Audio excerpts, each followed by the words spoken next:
জাতীয় সংসদের দক্ষিণ প্লাজায় ঘটা করে সই হয়েছে জুলাই সনদ। ২৫ দল এতে স্বাক্ষর করলেও বাইরে রয়েছে জুলাই অভ্যুত্থানের মধ্য দিয়ে তৈরি হওয়া এনসিপি ও ৪ বাম দল। জুলাই জাতীয় সনদ এখন এতে সই করতে বাম দলগুলো করছে সংবিধানের ১৫০-এর ৭ ধারা ও ৪ মূলনীতি বহালের দাবি।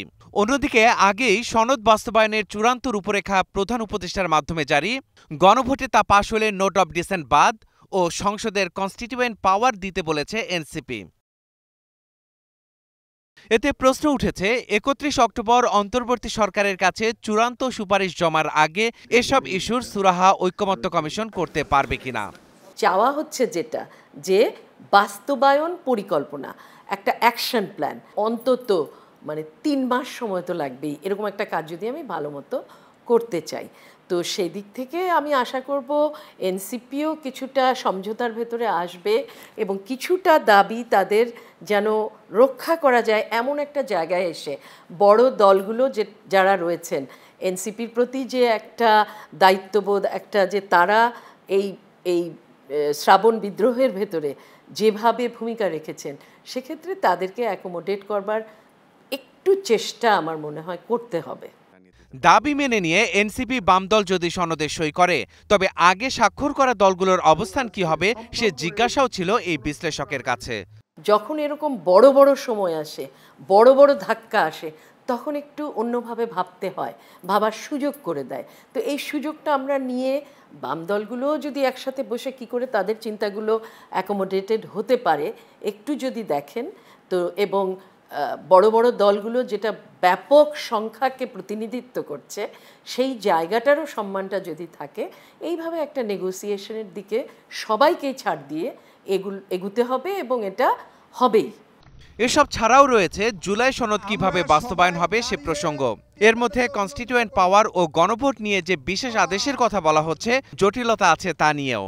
বিদ্যমান যে সংবিধান, এই সাংবিধানিক কাঠামোর ভিতর থেকে এই আদেশটি আসলে জারি করার কোনো সুযোগ নেই।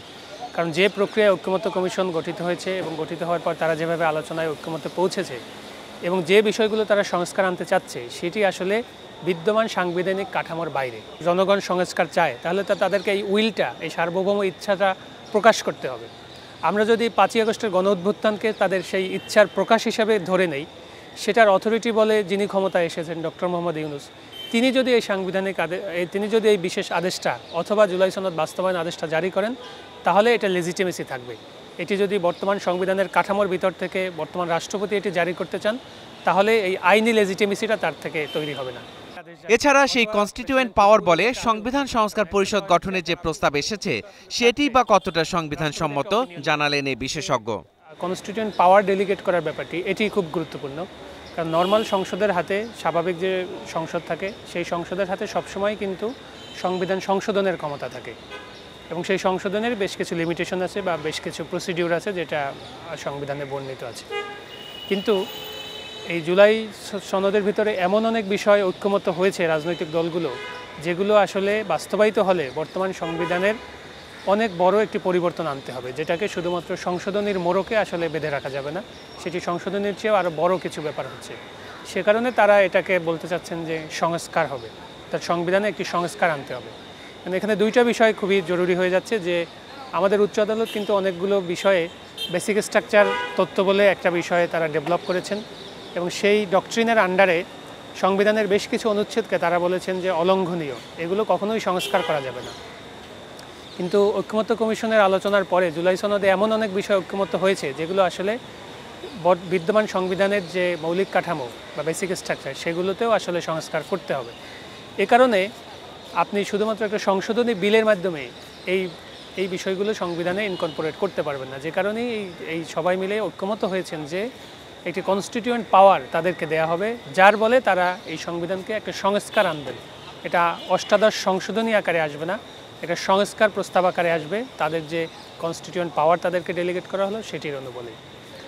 এ অবস্থায় জুলাই সনদে সব দলের স্বাক্ষর ও এর বাস্তবায়নের সুপারিশ প্রস্তুতে ঐকমত্য কমিশন কতটা সফল হয়, সামনে এখন সেই প্রশ্ন। মাহাদি হাসান, স্টার নিউজ, ঢাকা।